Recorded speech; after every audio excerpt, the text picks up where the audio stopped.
Good morning, students. I am Ananta Datta from Bharati College of Engineering and Technology, Tourism. Today we will study about the subject Unix and Shell Programming of B5th and Computer Science branch.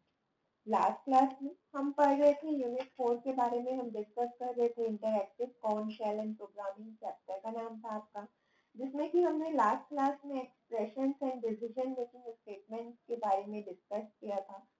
अब आज हम पढ़ेंगे command control loop and list control loop. ठीक है, ये दोनों loop के बारे में हम डिस्कस करेंगे। देन रीडायरेक्शन इन लूप के बारे में हम डिस्कस करेंगे। तो सबसे पहले हम देखते हैं कि कमांड कंट्रोल लूप क्या होता है। ठीक है, कमांड कंट्रोल लूप बोलने का ही मतलब ये होता है कि जो कमांड को कंट्रोल कर रहा होता है।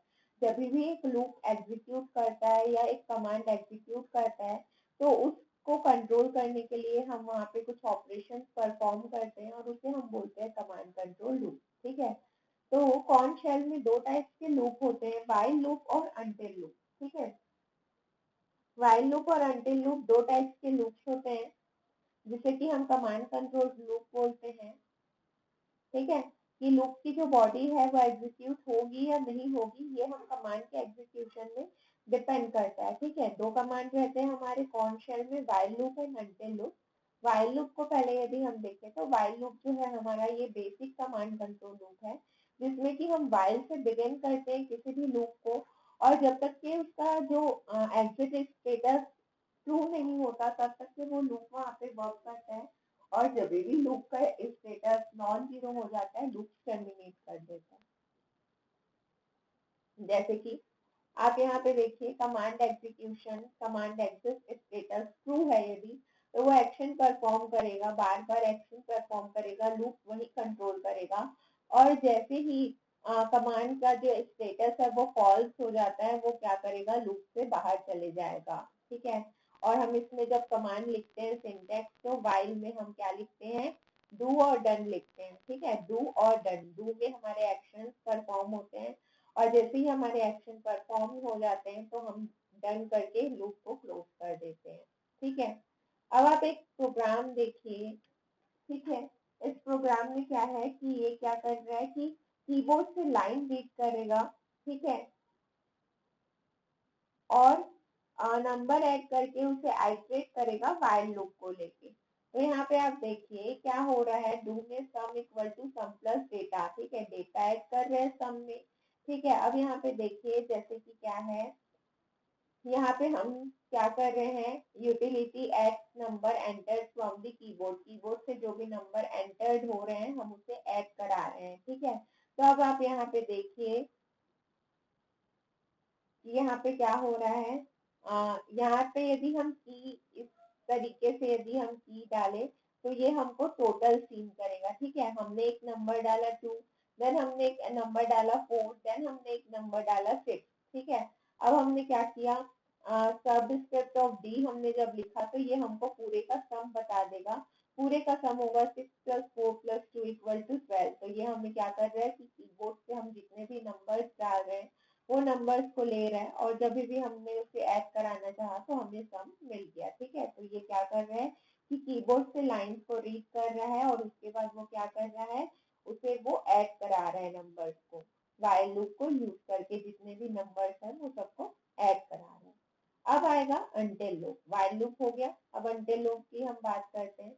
अनटिल लूप में क्या होता है, ये व्हाइल लूप के ही जैसे होता है except that it loops as long as exit status command false in the sense it is the complement of while loop. ठीक है, व्हाइल लूप को यदि हम उल्टा करें, ठीक है, व्हाइल लूप में हम क्या कर रहे थे, जब भी कमांड ट्रू होता था तो लूप कंट्रोल लूप वर्क करता था और जैसे ही फॉल्स होता था वो लूप से बाहर चले जाता था।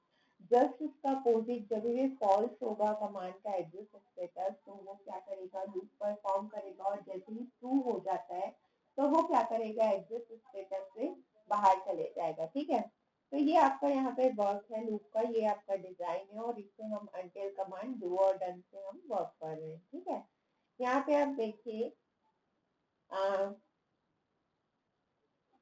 यहाँ पे हम क्या कर रहे हैं,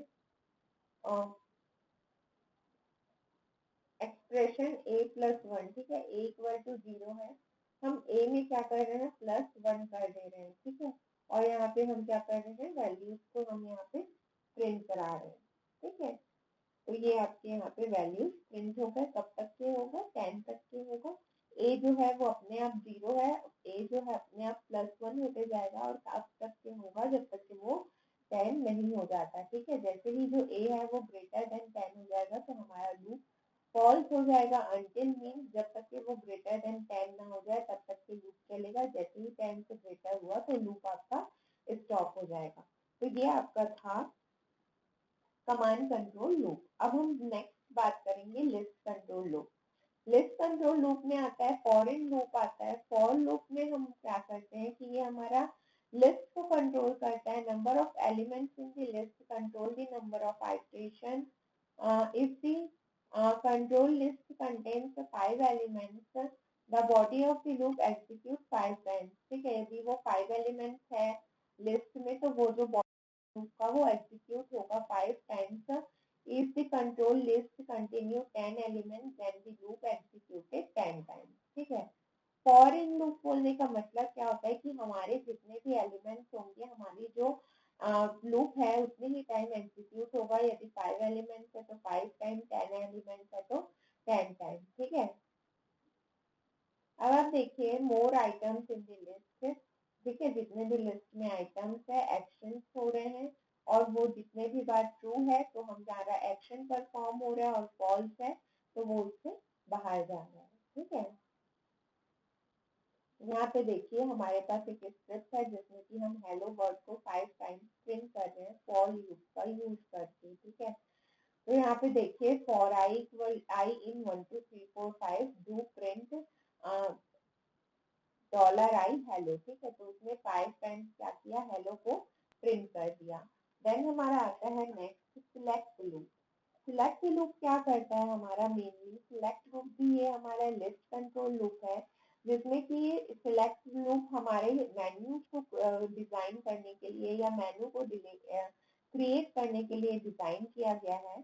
जो हमारे मेन्यू रहते हैं लिस्ट के ऑप्शंस में वो डिस्प्लेड होते हैं मॉनिटर में, और जैसे भी मेन्यू के ऑप्शंस को हम सिलेक्ट करते हैं वैसे ही प्रोसेस में हम इस सिलेक्ट लूप में भी वर्क करते हैं। ठीक है, for the select command in the loop the user actual response is stored in the reply variable। ठीक है, इसमें क्या होता है कि जो यूजर का जो एक्चुअल रिस्पॉन्स रहता है वो स्टोर हो जाता है रिप्लाई के वेरिएबल में। The list text then corresponds to the users response is stored in the variable specified in the select command. ठीक है, स्क्रिप्ट जो है आपका यहाँ पे आप देखिए कि script to display message in the your choice. ठीक है, यहाँ पे हम अपने चॉइस का एक मैसेज डिस्प्ले करना चाह रहे हैं। ठीक है, इंग्लिश में थैंक यू लिखा हुआ है, हमारा चॉइस है। ठीक है, हमने यदि इंग्लिश डाला तो थैंक यू दिखाएगा, स्पेनिश डाला तो ग्रेशियस दिखाएगा, फ्रेंच डाला तो मर्सी दिखाएगा, और यदि हमने क्विट किया तो वो ब्रेक कर देगा।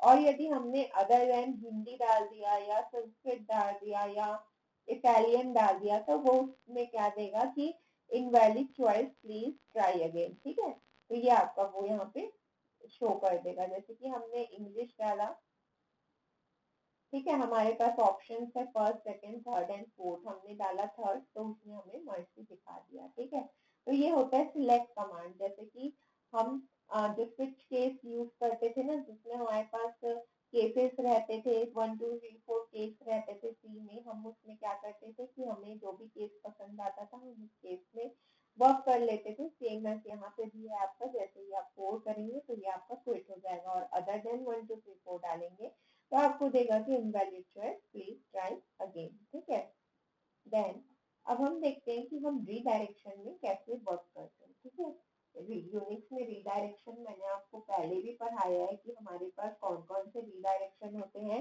इनपुट रीडायरेक्शन, आउटपुट रीडायरेक्शन और एरर रीडायरेक्शन, 3 टाइप के आपके पास रीडायरेक्शन होते हैं। सबसे पहले हम देखते हैं इनपुट रीडायरेक्शन। ठीक है, रीडायरेक्ट मतलब कि फाइल को हम कहीं और रीडायरेक्ट करना चाहते हैं तो उसके लिए हमारा यूज होता है। ठीक है, तो इनपुट रिडायरेक्शन बोलने का मतलब to redirect input from a file to a loop. File को यदि हम लूप में रीडायरेक्ट कर रहे हैं तो हम इसके लिए क्या यूज करते हैं, लूप के स्टेटमेंट यूज करते हैं।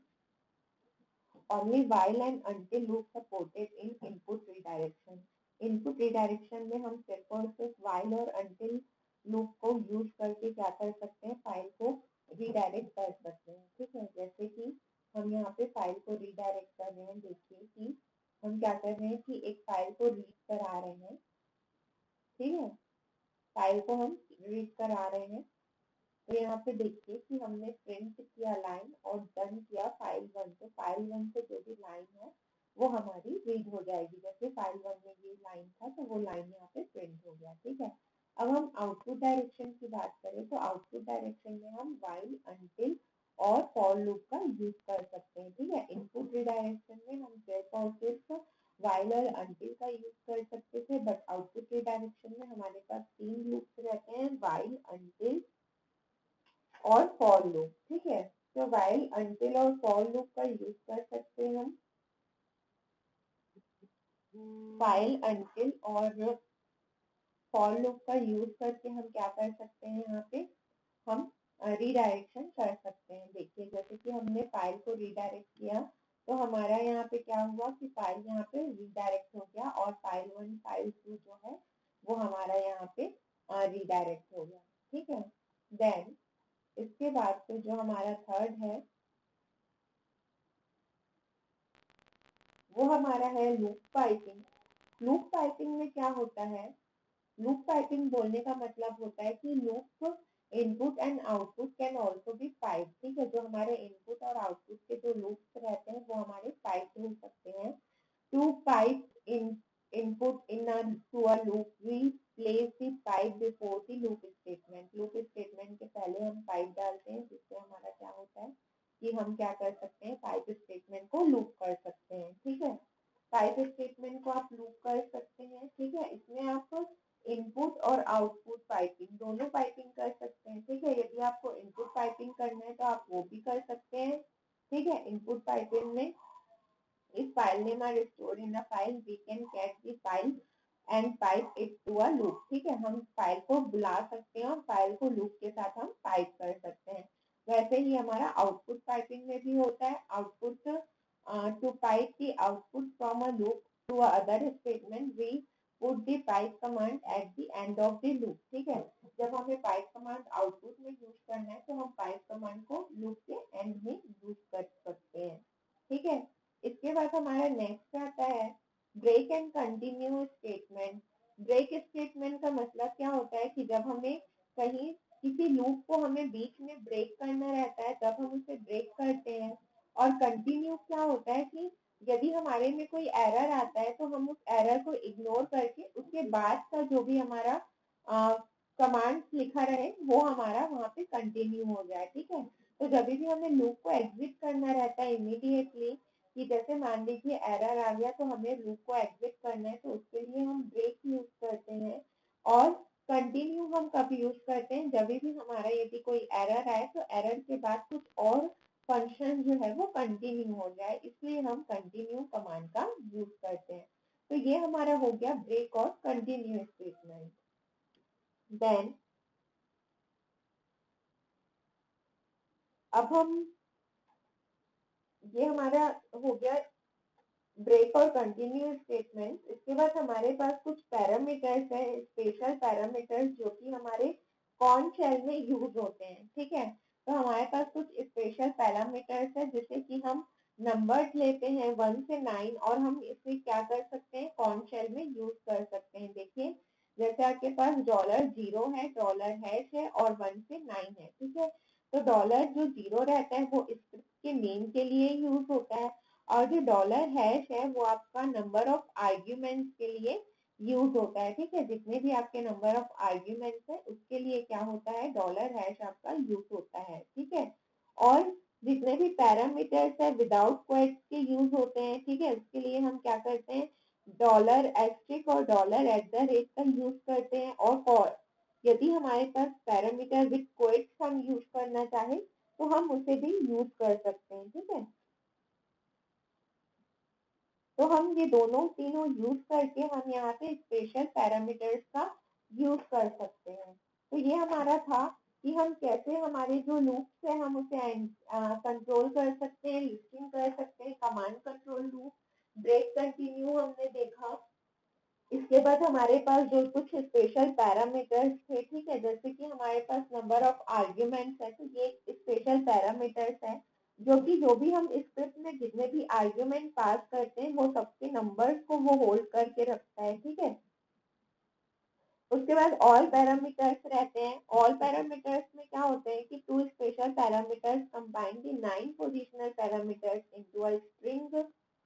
दे can be used without with और विदाउट क्वेट्स।